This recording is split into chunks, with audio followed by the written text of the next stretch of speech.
Hey, what's up YouTube? Your boy Chris in the Caliente Garage. In this video, I'm going to be doing a trailer hitch inspection on my Honda Goldwing GL 1800.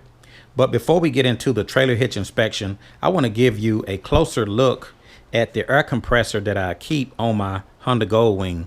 After posting the last video on how to plug a tire, some of you reached out to me and asked me to give you a closer look at the air compressor that I keep on the Goldwing. It's made by Bun Air. It is a regular 12-volt inflator that you plug into the cigarette charger. On the top, it has a gauge. It shows you what the air pressure would be. I also like this because it has a locking air chuck. It locks right to the valve stem while you can read the pressures as you're filling the tire. So I do like that about it. So again, it plugs directly into the cigarette charging port. If you guys do not have a isolated charger port for your air compressors, it's probably a good idea to get you one of these adapters, because when you plug your air compressor into a cigarette charger, you could actually blow the fuse because it pulls a lot of amps. The thing I like about this adapter is it plugs directly into the charging port on the side of your battery, the same port that you use to charge your bike when it's in storage. So let's go ahead and plug it into the side of the bike and give you guys a closer look at how it works. Okay, looking at the side of my Goldwing, you can see I have this regular two-way flat SAE plug. It's plugged directly to the battery. I also have another plug that goes directly to my heated gear. So one for the charger and one for the heated gear. Looking at the adapter, it'll plug directly into the two-prong flat. And now you're coming directly out the battery. You don't have to worry about blowing a fuse on your cigarette charger. Plugs directly in, coming straight off the battery. Now I can turn it on.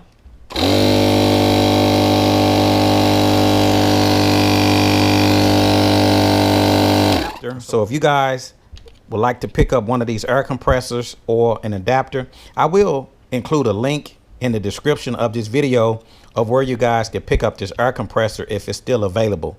So anyway, let's get into the trailer hitch inspection on the Honda Goldwing GL 1800.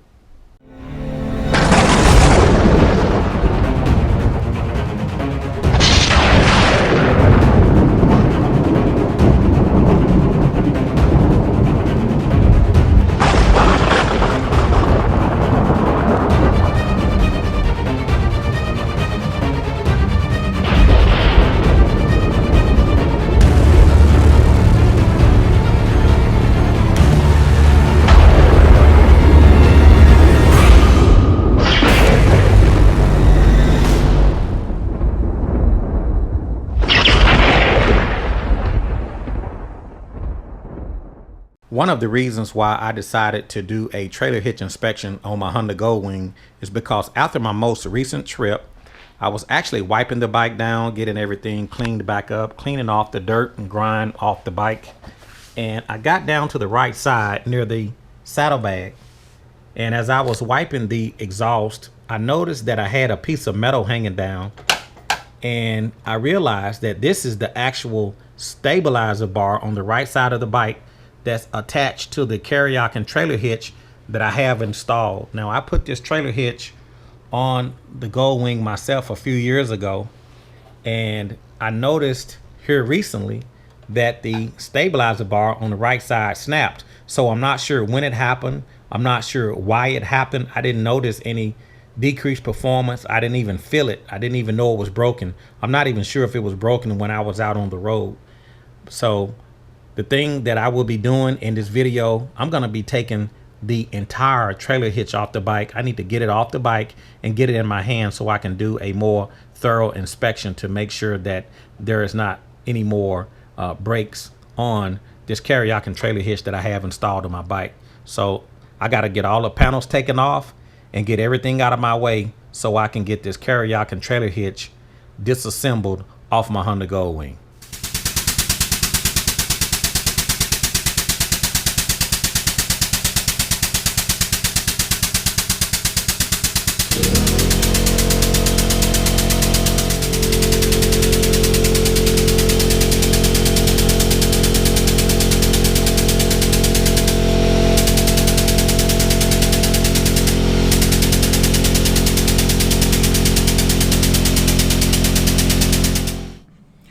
In this portion of the video, I had to remove the left panel that's just over the battery. I need to be able to access the passenger floorboards, so I need to get that panel out of the way so I can remove a couple of bolts that are holding that passenger floorboard. So I use the air gun to actually pull it out to make the process a lot easier. I had to remove a plastic trim piece that's just on the back side of the passenger floorboard. You need to get this piece out the way. It is actually held by 3 Allen screws. So once you get those 3 screws out, you can go ahead and remove that plastic gray trim piece that's just over the rear crash bar.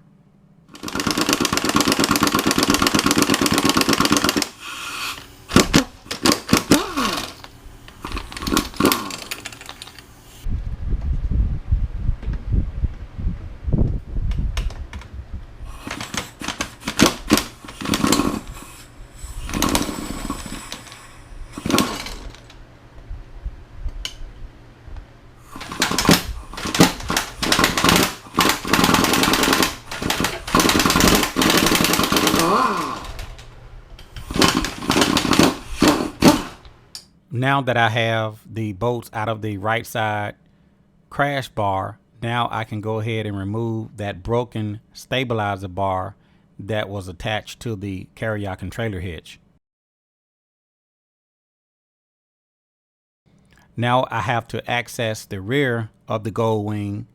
I have 2 Allen bolts that's directly up above the license plate. I also have a couple of screws at the very bottom, one on the right and one on the left. Both of those screws has to be removed in order to remove the back panel near the license plate. Now that I have all of the Allen screws out of that back panel, now I can go ahead and pop it out and get it out of the way. I need to be able to access the Kuryakyn trailer hitch. I need to remove these bolts to remove the trailer wiring.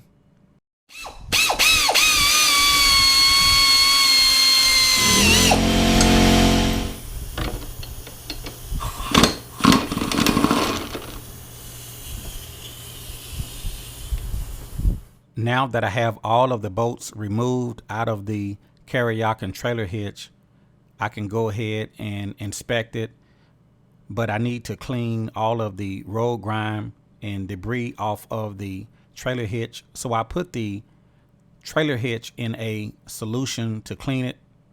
I wiped it down real good to get all of the dirt, the road grime, all of the grease. I want to get the parts as clean as possible so I can give it a thorough inspection. When I first looked at the left side and right side stabilizer bar from the Kuryakyn trailer hitch, I initially thought that it was just the right side that had broken. But after a more thorough examination, I noticed that it was a hairline crack right at the weld in the exact same place where the right side broken. So not only that the right side broke, but the left side is also cracking. It has a small hairline crack that's almost invisible to the human eye. I'm actually surprised that the right side and the left side was cracking in the exact same place. When I examine the rest of the trailer hitch, everything looks pretty good. The back plate looks normal wear and tear. No broken pieces, no fractures, no cracks, just normal wear and tear. But this is why it is so important to do a inspection on your bike. You want to clean it. You want to wipe off all of the dirt, because sometimes things can break. Sometimes things can come loose. And when you're washing your bike, that gives you an opportunity to look for broken parts or anything that is missing. So it is very important to go back and check your work. So regardless of the manufacturer that made your trailer hitch, go back and do an inspection and check it for tightness. Make sure everything is in place and nothing is broken. I will be reaching out to Kuryakyn to let them know my findings. If you guys have any questions or any comments about anything you've seen in this video today, be sure to put it down in the comment section below. If you like this video, be sure to hit the like button. And if you haven't already, subscribe to this YouTube channel. This is your boy Chris out in the Caliente garage, and I will talk to you guys later. See ya.